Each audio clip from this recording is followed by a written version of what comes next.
Everyone knows how the Omega Speedmaster conquered the lunar surface, being the first watch to visit the moon. But few will tell you that the Speedmaster also has the distinction of being the first watch to break on the moon. Enter the Bulova chronograph.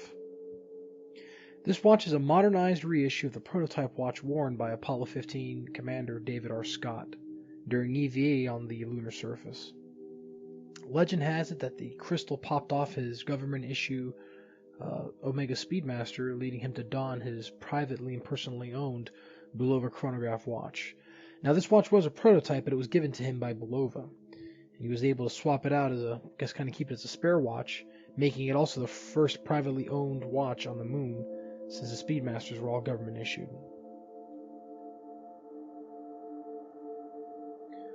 The watch has a case diameter of 45 millimeters and a case thickness of 13.5 millimeters. This makes the watch large on the wrist, but I guess a large watch is a requirement if you're wearing a spacesuit. Makes it very easy to read it. The movement is a precisionist, ultra-high frequency quartz movement, as denoted by the 262 kilohertz on the second subdial. Now, this movement is proprietary to Bulova, and it's actually designed by Citizen. It's a Citizen movement, but supposedly uses a very high frequency quartz crystal, which basically gives the watch an accuracy reportedly within 10 seconds in a year. And also, on their more basic watches with less complications, it gives the second hand a very fluid sweep. The watch comes with a presentation case, a strap changing tool, a Velcro NATO, and a leather strap that can be interchanged. Now, this watch comes in two variants, this being the 96B251 and the other being the 96B258 variant, which basically comes with a steel bracelet instead of the leather. I opted for this variant due to some murmurings I've heard of the watch being discontinued, this particular model. And I figured if I wanted to get a steel bracelet, I could always get one off of eBay or something like that. I haven't found myself using the straps that came with the watch, as I really like the way it looks on a traditional NATO. Now, the original watch itself, the prototype, was sold at auction for $1.6 million.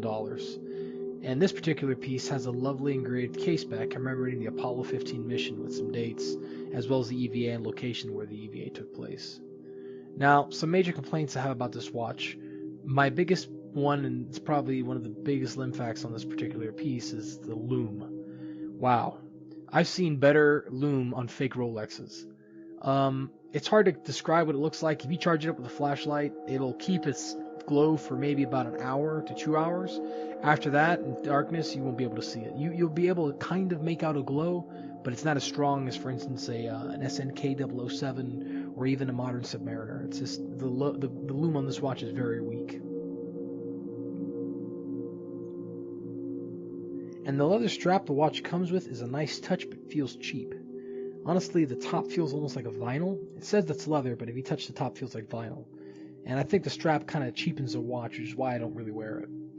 It also has a raised crystal, as you can see, and it's a unique characteristic of the watch. It gives it a very nice appearance, but it can pose a problem for those of us that like beating watches. I mean, if you walk by a doorway or you brush your watch up against something, there's nothing surrounding that crystal to protect it. No bezel. It's just kind of raised. The chronograph also only measures time in the span of an hour, which isn't as useful as I'd like it to be. However, it doesn't detract any way from the tachymeter surrounding the dial, and it's a pretty good feature for those of you that work in factories or drive race cars. Overall, the design of this piece really does speak to its roots of being a space-age tool watch. I really enjoy wearing this watch, and people ask me for the time, and I'll honestly get lost in it. It's hard to explain. It's not how busy the dial is, but it's pretty precise. You can precisely read the time on the dial. It's very, very, very accurate. But it's just, I get lost I just get lost looking at it. This watch feels like a piece of American space program history. I mean, ironically, the watch movement is Japanese, and Bulova isn't owned by. It's still based in the U.S. in New York, but it's owned by Citizen of Japan. And when the original stroller across the moon at the time was a fully American timepiece, which I think is just great. At less than $700, this watch is a great timepiece for those looking for a piece of space age history, some NASA, Apollo nostalgia. You get the look, you get the function, and more importantly, you get the story.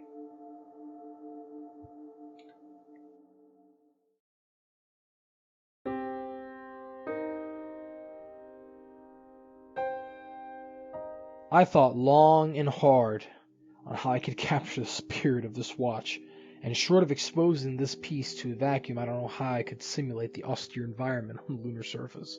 Suffice to say, this timepiece is a terrestrial watch, and I honestly don't know it would fare well in a vacuum.